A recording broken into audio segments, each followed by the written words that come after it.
So, February update. So February in California is basically springtime. Sun's starting to really hit the greenhouse. It's getting a lot warmer in here, and the humidity is staying pretty high. So, very good time of year for things to start back up again. And also, I will not be filming with the camera horizontally. I know some people have asked me to do that, but it's actually really annoying to try and do that. I tried that the other day, and I kept hitting buttons, my fingers kept getting away in the camera lens, and honestly it doesn't, you can still see what I'm focusing on even with a vertical camera angle. So anyway, to get started on my February update, here is the old spatulata Aristocuides cross Lowii. Pretty cool Lowii hybrid. Putting on a little size, got this about a year and a half ago.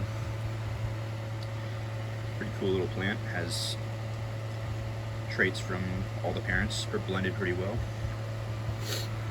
Here's the complex bromeliad hybrid. This is Burbidja Beacham. It's very dark. I like the fact that it's dark and has stars on the leaves. It's pretty cool.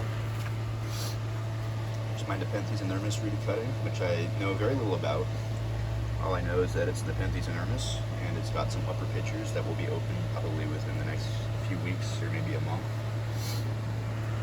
And here's Rudbeckia reducta with its pups.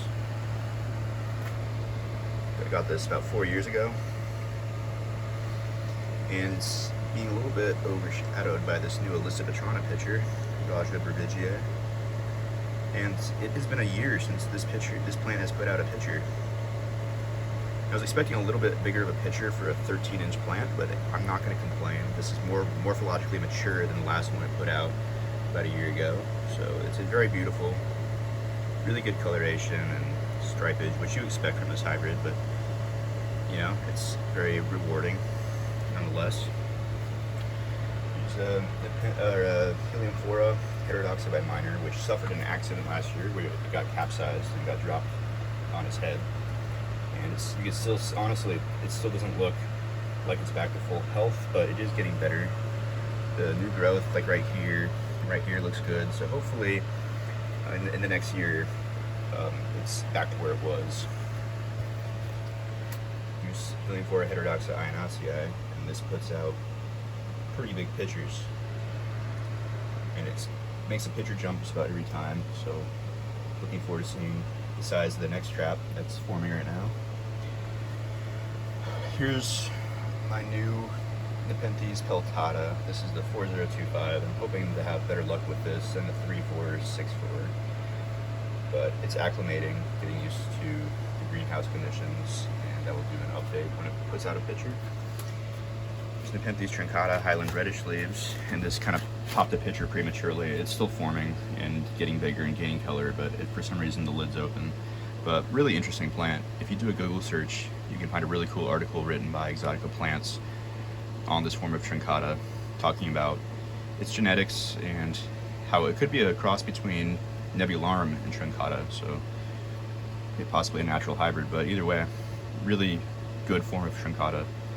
Great coloration, great size, ease of growth, cool characteristics. So highly recommend you grab one of these if you can. They're available from time to time. Here's Hemata cross Rudbeckia. It dropped a few pitchers recently, but it's making some more, and it's starting to speed back up in growth. Stays pretty compact, makes fairly large pitchers. He's probably about 6 inches, maybe or so. But yeah, I've seen other people's, and the pitchers do get quite a bit bigger. So here's my Nepenthes Lowii, Maddie, and it's still holding on to its late summer or early fall pitcher, and its winter pitcher is looking really good with all that exudate on the other side, underside of the lid. And it's got a new pitcher coming, and it's finally starting to work on a new leaf. Here are a couple babies. This is the Papua New Guinea. Not much to look at yet. It should be a good one. Here's my Edward Sienna, working on a new pitcher and a new leaf. And here's Vicia Lowii, looking incredible. That new pitcher, holding its coloration well, still glowing. and it has a new picture forming on the leaf jump, but we'll just do an update on that when it opens. There's Nepenthes naga back there. It's working on a new picture in the backside over there, and pictures get a nice rich plum color. Has a leaf jump, so it'll be interesting to see what the next picture looks like, if it's more morphologically immature than the last couple. I know naga puts out really big pictures. Here's not Palomonensis, this is Shrews Madiences. And that last picture, a lot bigger than the previous ones. But this one really only pictures in the summer.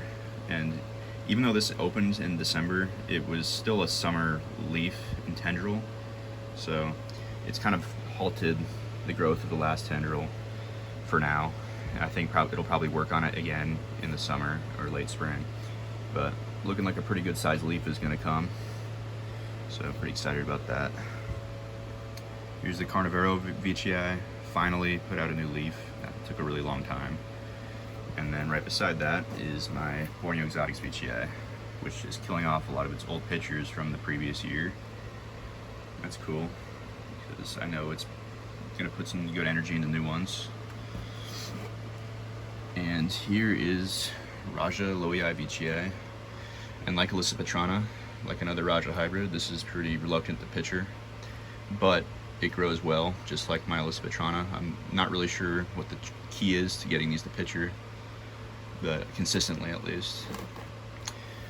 Here's Burbidja Beacham mollis. Only picture it has is dying off, but it's got a couple coming right here. And then the new leaf is a good size, nice jump. Great hybrid from Wistuba. And here's my Glandulifera Ephipiata. And if you look at the size of this picture on this leaf, it makes you wonder how big the next ones are going to be, because this leaf is much bigger. This is now a 23-inch plant I got as a rooted cutting from the 2020 fall Red Leaf Exotics import. And these oftentimes start off very yellow, but in highlight they darken to this kind of coppery color. There's Palomonensis, which is always a fantastic plant, even when it doesn't have pictures, but it's working on a pretty good one. And it always puts out like 3 or 4 pictures at a time. It's never one to picture one at a time. It'll put out 3 tendrils about halfway, and then when the conditions are perfect, it'll activate all of them at once. It's kind of a weird plant, but I think that should be a pretty good size picture on its next tendril. Looks like it's forming to be pretty big. Hopefully the size genetics of this species kick in. It's supposed to have massive pictures, but I haven't seen that yet. Here's Rob Camplii ex Ursulcoides cross spectabilis. And this puts out big pictures. This picture is about the size of my forearm. I think I've talked about that before. But another picture forming. And I got this almost exactly 4 years ago. Just like maybe a few days over 4 years ago. And it's come a long way.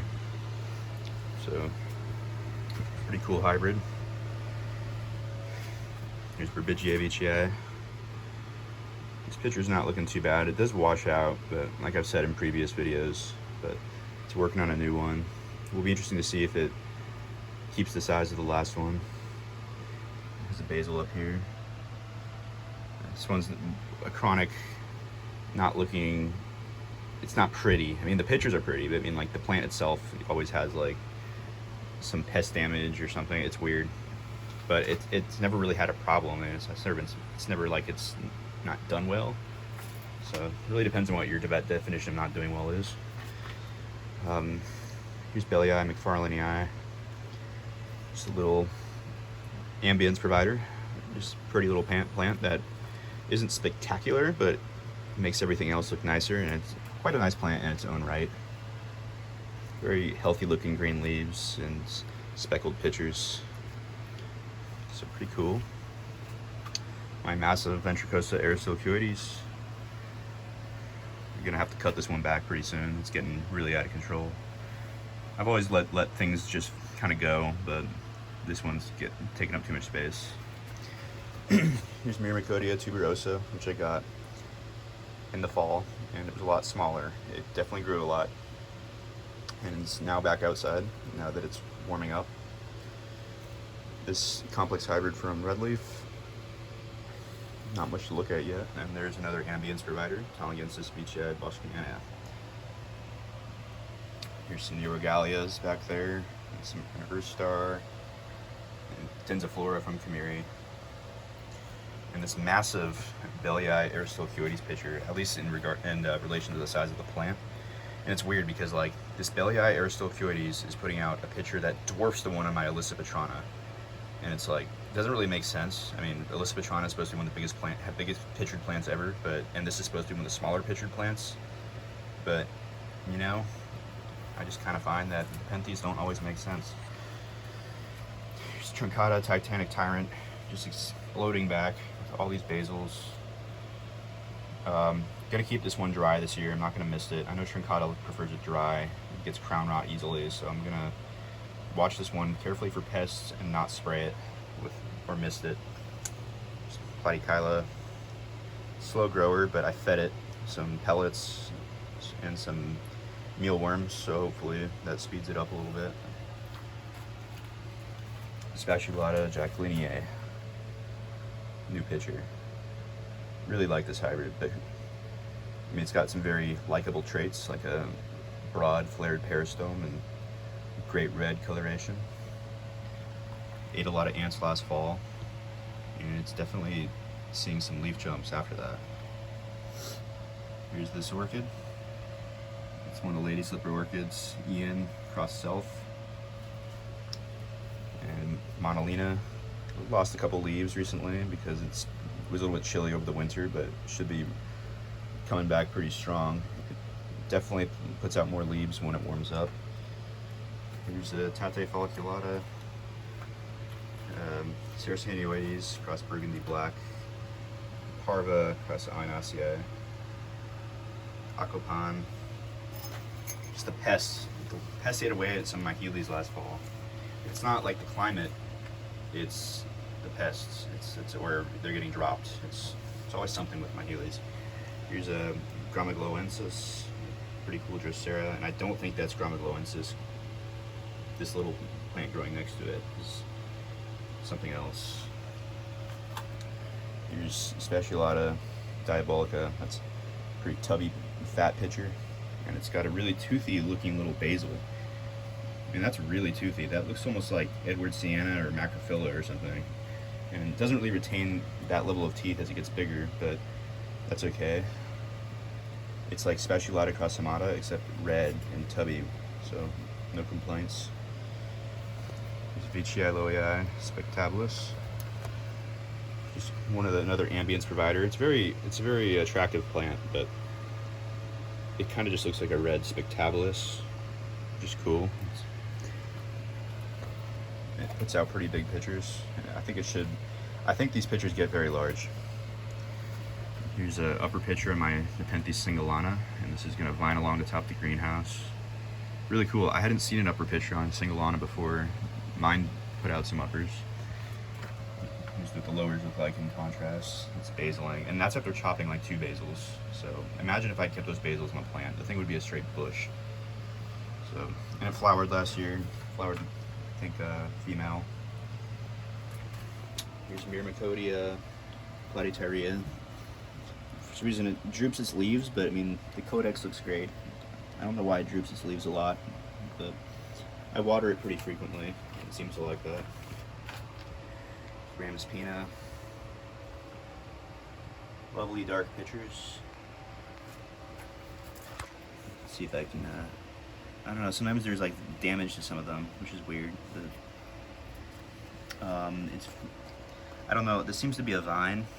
I don't know if Ramaspina puts out true uppers or not, but we'll see. The Laphoglosum decoratum, a cool little fern I got last year from Carnavero. Picking up in growth, since it loves high humidity. It definitely slows down in the drier months, which, you know, is to be expected. Here's my Splendiana mess back there. Probably going to be giving one of these away soon just to free up some space. And yeah, so that is my February tour, and we'll definitely be updating you guys on whatever cool things happen in the greenhouse. And I also have some cool things going on in my indoor setup, and I will be doing some videos on some of those plants shortly.